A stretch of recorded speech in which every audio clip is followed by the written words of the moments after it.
Felipe, a Band News FM teve acesso a uma carta-nação do presidente Jair Bolsonaro.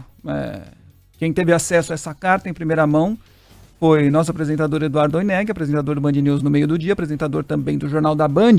E eu tenho aqui a carta na mão, são 10 itens nessa carta escrita pelo presidente Jair Bolsonaro. Eu vou ler na íntegra então para você e claro também para os ouvintes da Band News FM. Declaração à nação. No instante em que o país se encontra dividido entre instituições, é meu dever como presidente da República vir a público para dizer: 1. Nunca tive nenhuma intenção de agredir quaisquer dos poderes. A harmonia entre eles não é vontade minha, mas determinação constitucional que todos, sem exceção, devem respeitar.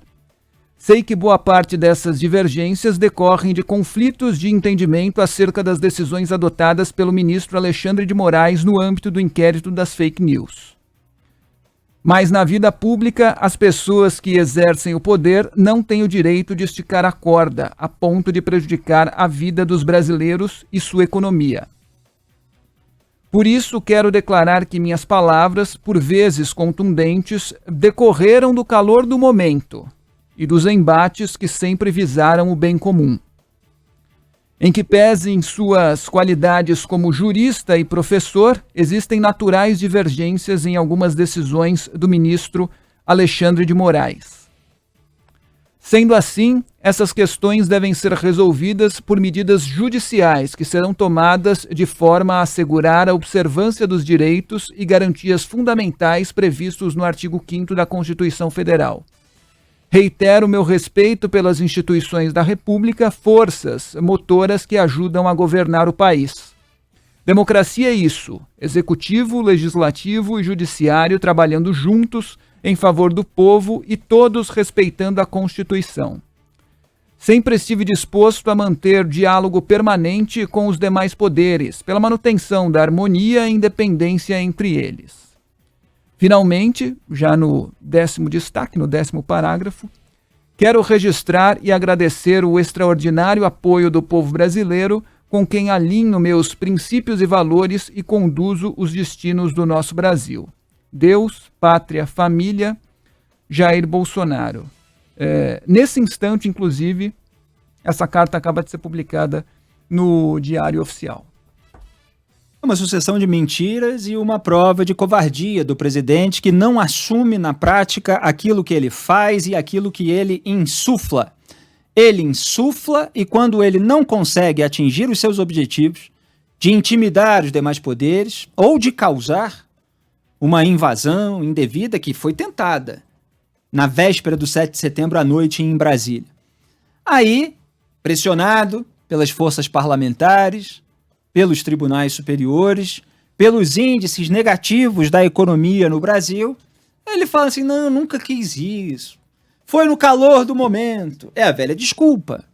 A desculpa da força de expressão que ele usou, inclusive, quando falava lá atrás em fuzilar a FHC, por exemplo. Quando ele manifestava o seu estatismo feroz, que ele esconde para posar de liberal que ele não é. Na época ele se revoltava com a privatização da Telebrás, da Vale do Rio Doce. Uma privatização, por exemplo, sistema de telefonia, que resultou na realidade atual em que as pessoas que moram em favela têm celular, têm uma qualidade de vida melhor em razão de uma concorrência livre, aberta, na iniciativa privada, que pode ter os seus problemas, mas é muito melhor do que aquela fila que as pessoas enfrentavam e os altos preços para ter uma linha fixa, num sistema todo estatizado. Então, Bolsonaro não assume. E aí ele fala que os poderes não têm direito de esticar a corda. Quem estica a corda é ele. É ele que está sempre esticando a corda contra os demais poderes e se recusando a tomar as iniciativas que ele agora diz que serão os caminhos pelos quais ele vai tomar. São as medidas judiciais, é o recurso, aquilo que foi apontado pelo presidente do STF ontem. Veja como esse discurso, eu não digo que é uma capitulação, porque a gente já está aí com muita experiência a respeito de Jair Bolsonaro. Ele posa de quem está, de certa forma, capitulando. Mas o Luiz Fux disse ontem a respeito exatamente disso, que os caminhos não são os caminhos revolucionários, reacionários. Os caminhos para resolver os problemas são as vias judiciais, são os recursos. E ele, Bolsonaro, que agora posa diante do Supremo Tribunal Federal, de outsider contra o establishment, ele e a sua família tiveram a oportunidade de investigar ministros do Supremo Tribunal Federal, a partir de base sólida que havia contra Dias Toffoli. Foi citado em depoimentos de delação premiada, inclusive, que abriu um inquérito de uma maneira, no mínimo, questionável, e eu critiquei na ocasião, ao contrário dele. Mas o que fez a família Bolsonaro? E o que os bolsonaristas do 7 de setembro não sabem? Tá lá no vídeo do Arthur Duval e do Nando Moura. A família Bolsonaro enterrou a CPI da Lava Toga, que era um caminho institucional, porque a função do Senado Federal, entre outras, é fiscalizar o Supremo Tribunal Federal, o trabalho dos ministros. Então, a partir do momento que você tem um mínimo de assinaturas necessárias, você tem um requerimento de criação da CPI e o presidente da casa, do Senado, no caso, que atualmente é o Rodrigo Pacheco, ele tem a obrigação de instalar a comissão. Ele, inclusive, no caso da CPI da pandemia, retardou esse processo e foi impelido pelo Supremo a abrir a comissão porque havia o mínimo de assinaturas. Flávio Bolsonaro poderia ter assinado o requerimento de instalação da CPI da Lava Toga, não quis, porque mirava Dias Toffoli. Dias Toffoli estava blindando o Flávio Bolsonaro da investigação de rachadinha. Essa é a realidade, esse é o fato, que não vai ser apagado pela mentirada da propaganda bolsonarista. Jair Bolsonaro, inclusive, pegou o telefone do Flávio para xingar Major Olímpio, que não está aqui, para se defender dessa mentirada, mas que em vida me deu entrevista, inclusive, e a outras pessoas, para relatar em detalhes a pressão feita pela família Bolsonaro para poupar ministros do Supremo Tribunal Federal, como Dias Toffoli. Então ele se recusou a fazer isso. E aí, quando atingiram os bolsonaristas as investigações, aí ele se revolta, porque ele não reconhece tudo que a sua claque faz de errado. Ele não reconhece os mecanismos obscuros de financiamento da sua claque. Ele não conta isso para os seus seguidores que vão à rua defender supostas liberdades, enganados pela propaganda bolsonarista. Ele não conta que tem gente ali que está ameaçando de morte ministro do Supremo Tribunal Federal. Ele omite tudo isso. Mas agora, ele vai ser exaltado por todos aqueles que passam pano para o governo. Todos aqueles que passam pano exaltam o presidente quando ele pega pesado e depois quando ele pega leve, porque são passapanistas profissionais. Vai dizer, que bom, que agora o presidente, depois do calor do momento e tal, agora, enfim, vamos tratar dos problemas reais do Brasil, tudo o resto já passou. Então, quantas vezes isso já aconteceu? É a repetição do mesmo processo. Ele está com medo, porque os partidos, inclusive, começaram a fazer deliberação sobre o processo de impeachment, e ele está com medo de perder o poder. Ele está com medo de não ter o que apresentar na eleição de 2022, porque ele, a postura dele, está prejudicando a economia, está afastando cérebros, investidores. Então, é um discurso cínico, porque ele não reconhece o que ele fez. Ele não reconhece a sua responsabilidade e a responsabilidade da claque.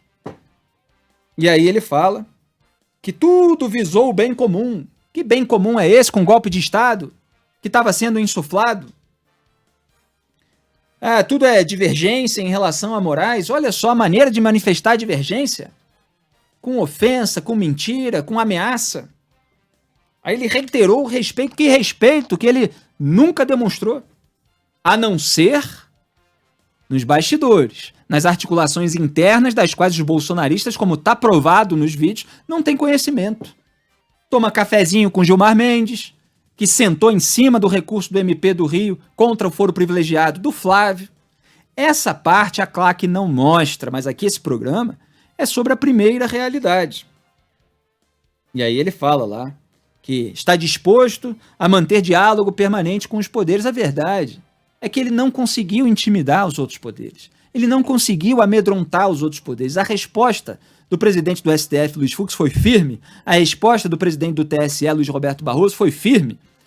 A resposta de Arthur Lira e de Rodrigo Pacheco, não. Foi ensaboada, como sempre, porque estão lá ganhando cargo, ganhando emenda. Porque, para eles, o Bolsonaro se esticar no poder e concorrer com o Lula, como suposta força antagônica, que não é bom, porque toma lá da cá, no governo Lula ou no governo Bolsonaro, existe o Centrão se dá bem. Se o Bolsonaro é empichado, você corre o risco de surgir ainda mais forte uma terceira via, que passa a ser, portanto, a alternativa ao Lula, e eventualmente derrotá-lo. Então isso não é de interesse daquele centrão que gosta da mamata propiciada pelo bolsopetismo, para a gente sintetizar ambos esses grupos que incorrem nas mesmas práticas. Não todas, há diferenças, mas nessas, ambos incorrem.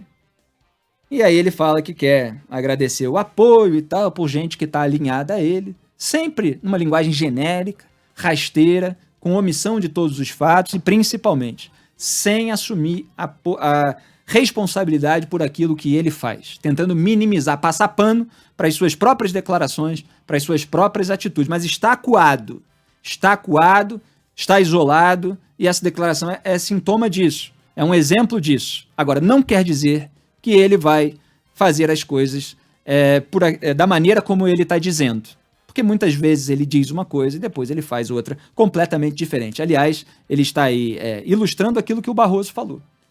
Ele, por exemplo, disse que não tocaria mais no assunto do voto impresso a partir do momento que o Congresso deliberasse a respeito. Deliberou, ele perdeu e ele continuou falando que vai ser uma farsa e tal, e insuflou a sua base. Então ele manda a base pra rua, insufla, discursa lá de uma maneira inflamada, mantém todo mundo inflamado, aí no dia seguinte solta uma notinha, não, veja bem, respeito todo mundo e tal.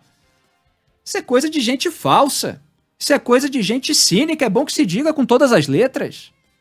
Agora, vai ter aí a multidão de passador de pano, isso aí tá muito bom, agora sim o presidente falou direito e tal, olha só como ele tá preocupado, apesar de todos os abusos, ele vai fazer as coisas por dentro da maneira e tal. É assim o Brasil, as pessoas gostam de se enganar e às vezes de enganar os outros.